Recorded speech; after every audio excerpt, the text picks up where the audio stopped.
두 기자님들 혹시 손등박수 아십니까? 들어보셨어요? 박수를 이렇게 친다는 겁니까? 네, 손등박수. 이렇게? 뭐 이렇게 힘들게 살아요? 둘 다 잘하네.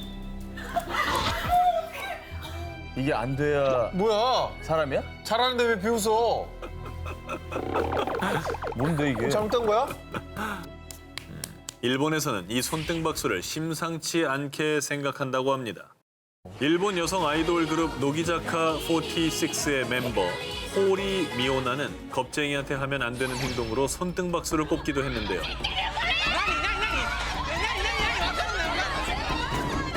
무섭대. 뭔가 무서워라고. 뭐가 무서워 이게? 이 손등박수의 숨은 의미, 바로 죽은 자의 박수라는 겁니다. 망자 망자?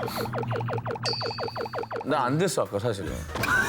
아니 여기가 이게 안 뭔 소리야. 닿더라고. 아니 안 닿았어. 안 뭔 닿았어. 소리야? 쩍쩍 많이 났구만. 닿지가 않더라고. 이게 되지가 않아요. 이 손등박수가 일본에서 죽은 자의 박수로 불리는 이유, 죽은 사람은 산 사람과 반대로 행동하기 때문입니다.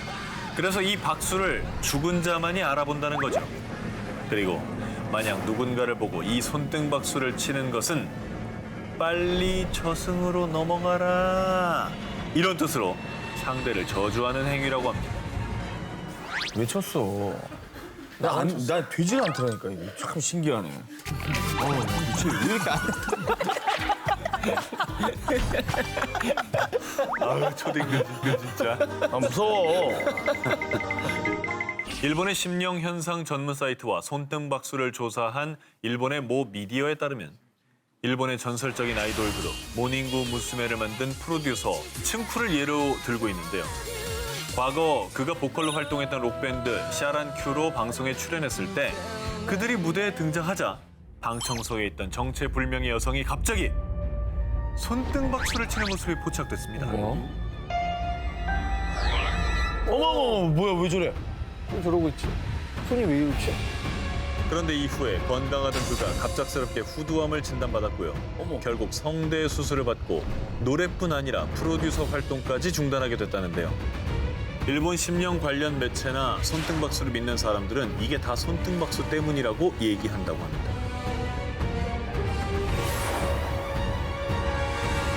(2004년) 일본의 한 인터넷 게시판에 퇴근길에 시즈오카현 하마마치역에 전철을 탔다는 그녀. 그런데 20분간 천천히 멈추지 않아요. 여기가 어딘지 모르겠어요. 아니 이게 무슨 말인가요? 역에서 문이 열리지 않았던 건가요? 이게 고장 난 건가요? 어딘지 모를 곳을 질주하는 전철. 게다가 주변 승객들은 모두 잠에 빠져 일어나지 않았다고 합니다. 와 진짜? 흔들어도 기척도 없었다고 합니다. 그래서 무서운 마음에 실시간으로 자주 가던 인터넷 커뮤니티에 글을 올려 도움을 청한 것이었죠. 키사라기 역이라는 곳에 도착했어요. 일단 내리려고요. 네? 시즈오카 노선엔 키사라기라는 역은 없는데요? 존재하지 않는 역. 수상한 점은 이뿐만이 아니었습니다. 그 역에는 아무도 없었고 휴대전화 GPS도 작동되지 않았습니다. 그런데 멀리서 들려온 방울 소리와 북 소리. 뭐야 방울 소리야 갑자기 또 왜 음산하게 왜 방울이랑 북이야? 겁에 질린 하스미는 급하게 역을 빠져나왔고 한참을 걷다 터널이 나왔을 때 한 차량이 지나갔다고 합니다. 운전자가 가는 곳까지 태워주겠다고 해서 우선 탔다고 합니다. 야 이거 점점 무서워진다. 그런데 점점 깊숙한 산속으로 향하는 차. 그때 그녀가 올린 글. 이 남자분 자꾸 뭐라고 중얼거리는데 못 알아듣겠어요. 무서워요. 이 글을 마지막으로 더 이상 하스미의 소식은 들을 수가 없었는데요. 어떻게 된 거야? 무슨 쓰는 거 아니야? 지금 남자가 여성을 이거 어떻게 한 거 아니에요? 정말 무수한 생각들이 들죠. 그런데 더욱 놀라운 사실은 저도 키사라기 역에 다녀왔어요. 에? 몇몇 누리꾼들도 키사라기 역을 다녀온 적이 있다는 겁니다. 아니 없다며. 자, 이들의 말에 따르면 키사라기 역에는 몇 가지 특징이 있었다고 합니다. 미친 듯이 잠이 쏟아지고요. 모두 방울이나 북소리를 들었다는 점입니다. 그리고 역 주변엔 터널이 있었다고 하는데요. 그래서 일본 누리꾼들은요. 방울과 북소리는 저승에서 데리러 오는 소리다. 터널을 건너면 다시는 이승으로 돌아올 수 없다 등 키사라기 역이 저승으로 가는 역이라고 추측을 했습니다. 아니 그러면 갔다 왔다는 사람은 돌아온 거잖아요. 그 사람들은 대체 어떻게 된 거예요? 무사히 돌아온 사람들의 말에 따르면요. 절대 잠들지 말 것. 그리고 히사라기역에 내렸다면 터널을 지나가지 말 것. 마지막으로 누군가 말을 건다면 절대로 대답하지 말 것. 헐. 자신들은 이렇게 해서 돌아올 수 있었다고 합니다. 이승과 저승의 경계라는 히사라기역. 지금도 호기심이 많은 일본인들은 히사라기역을 찾고 있다고 합니다. 도쿄 신주쿠에 약 150년 전에 지어진 유서 깊은 이나리 사원이 있습니다. 그런데 이 이나리 사원이 생기게 된 이유, 한 여인의 처절한 한 때문이라는데요. 이 이야기는 아주 먼 옛날 1800년대로 거슬러 올라갑니다. 지금의 도쿄인 도카이도 요츠야에 사는 가난한 하급무사 이에모는 아리따운 여성 오이와를 보고 한눈에 반했는데요. 하지만 오이와의 아버지가 극심한 반대를 하자 이에모는 무참히 살해, 그 뒤 아무것도 모르는 오이와를 속여 혼인까지 하게 되죠. 그런데 아, 돈도 없어 죽겠는데 자꾸 아프다고 골골대고 그냥. 에이. 남편 이에몬의 사랑은 곧 차디차게 식고 몸이 허약한 아내 오이와를 인생의 걸림돌로 여겼죠. 그러던 어느 날 이에몬은 우연히 불량배에게 괴롭힘을 당하던 여성 우메를 구해주게 되는데요. 우메가 고위 관료의 딸인 걸 알게 된 그는 출세욕 때문에 또다시 추악한 만행을 저지르고 맙니다. 아내에게 강제로 독약을 먹인 겁니다. 아내 오이와의 아름다운 얼굴은 독 때문에 흉측하게 변했고 남편을 저주하며 서서히 죽어갔습니다. 이후 아내가 사망한 뒤 파렴치한 이에모는 우메와의 혼인을 강행하는데요. 그런데 혼인 전날 밤 강가에 웬 판자가 있지? 내 얼굴 내놔! 야, 털 뽑혔어. 공포 특집이잖아. 진짜 뽑혔어. 와, 피 안 나나? 한 3개를 팍 뽑았어. 악귀가 된 아내 오이와가 남편에게 달려든 겁니다. 놀란 이에모는 혼비백산의 집으로 도망쳤죠. 그런데 이번엔 쥐떼들이 달려들었습니다. 그리고 천장에서 들린 목소리. 여보 나야. 야, 이쁘지? 결국 이에모는 미치광이가 되어 뭔가에 홀린 듯 신부인 우메와 장인마저 살해하고 어머. 그 역시 비참한 최후를 맞이했다고 합니다. 이 이야기는 사건이 일어난 곳 요츠야의 이름을 따서 요츠야 괴담이라고 불리게 됐고요. 이후 사람들은 악귀가 된 오이와의 원혼을 달래기 위해 이나리 사원을 지은 거라고 합니다.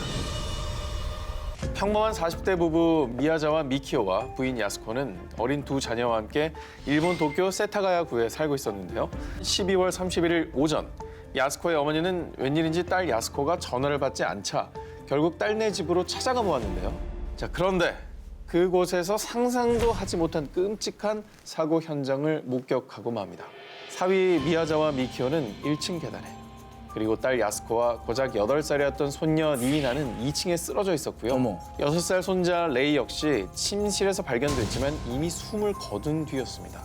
경찰에 따르면 범인은 범행을 저지른 직후 바로 현장을 떠나지 않고 범행 후에도 장시간 동안 피해자의 자택에 머문 흔적을 남긴 것이죠. 자, 그리고 그 과정에서 혈액, 지문, 족적, 소지품 등 수많은 증거를 남겼는데요. 자, 조사 결과 범인의 혈액형은 A형, 키 170cm 전후의 외국인 혹은 혼혈인이라는 것을 확인을 하게 됩니다. 많은 정보가 나왔네요. 네. 자, 그리고 뒤이어 범인이 남긴 족적을 추적하는 상황에서는 뜻밖의 가능성이 제기되는데요. 당시 범인이 신고 있던 신발은 영국 S 브랜드 제품이었는데 신발 사이즈가 일본에서는 판매되지 않았던 사이즈였고요. 1998년 10월부터 2000년 11월 사이에 한국에서 제조된 제품이라는 이유로 한국으로 조사원을 파견해 범인의 지문을 한국 전과자들의 지문과 대조하는 작업까지 진행을 하게 되는데요. 그러나 이 작업으로도 범인과 일치하는 지문을 가진 사람을 발견할 수 없었습니다. 일본 경시청은 사건 발생 후 17년이 지난 지금까지도요. 범행 현장 보존을 위해 24시간 경찰이 상주를 하고 있고요. 무려 2천만 엔, 한화로 약 2억 원 상당의 사상 최고의 현상금을 내건 건 물론이고 이 사건에 투입되는 조사원만 연간 25만 명에 달할 정도로 범인을 잡기 위해 최선을 다하고 있다고 합니다. 참고로 이 사건은 일본 미제 5대 사건에 항상 꼽힌다고 하고요. 그만큼 많은 관심을 받은 사건인데요. 이 사건의 유족들은 2009년 살인사건 피해자 유족 모임 소라노 카이를 결성한 뒤에 강력 범죄에 대한 공소시효 폐지를 꾸준히 요구해왔고요. 결국 2010년도에 살인죄 공소시효 폐지를 이끌어냈다고 합니다. 이 사건은 1984년 일본의 대형 제과 기업인 에자키 글리땡의 사장 자택에 한 괴한이 침입해 사장을 납치하면서 시작됩니다. 다행히도 제과 회사 글리땡의 사장은 범인들의 감시가 소홀한 틈을 타 납치 3일 만에 무사히 탈출할 수 있었지만은요. 사건은 거기서 끝나지 않았습니다. 떠들썩했던 납치 사건이 일단락됐을 무렵 에자키 글리땡 본사에 의문의 화재 사건이 발생하고 또 회사 앞으로 수차례 걸친 금품 요구 협박장이 도착한 건데요. 스스로를 21개 얼굴을 가진 괴인, 일명 괴인 21면상이라고 지칭한 범인은 자신이 보낸 협박장에 접선 장소를 잇따라 변경하다 약속한 당일 끝내 나타나지 않았고요. 그 이후 범인들은 본격적으로 전 국민을 인질로 하는 독극물을 협박을 시작합니다. 일본의 메이저 신문사 4곳에 글리땡의 제품에 청산소다를 넣었으며 전국적으로 이 과자를 살포하겠다. 글리땡을 먹고 무덤으로 가자라고 적힌 협박문을 보내온 겁니다. 독극물 협박 소식이 전해지자 각 지역 슈퍼마켓에서는 글리땡 제품들을 모조리 철수시키는 동시에 아예 취급하지 않기로 결정했지만은요. 이미 일본 국민들은 엄청난 공포에 떨며 전 국민을 인질로 삼는 악랄한 범죄 수법에 분노를 표하기도 했습니다. 이에 비밀 수사를 해오던 경찰은 공개 수사로 전환해 특별수사본부를 설치한 것은 물론 범인의 목소리를 녹음한 테이프와 범인의 옆모습이 찍힌 비디오 테이프를 배포했지만요. 범인은 이런 경찰들을 놀리기라도 하듯 또 다른 제과 기업인 마루다땡 식품과 모리나땡 제과로요. 협박장을 보내오기 시작했습니다. 아, 무섭다. 시간이 갈수록 사건은 걷잡을 수 없이 퍼져나가 일본 전역이 혼란과 공포의 도가니에서 헤어나오질 못했는데요. 지난 2000년 2월 13일에는 결국 이 사건이 공소시효가 만료되면서 2017년 현재까지도 미해결 사건으로 남아 있다고 합니다.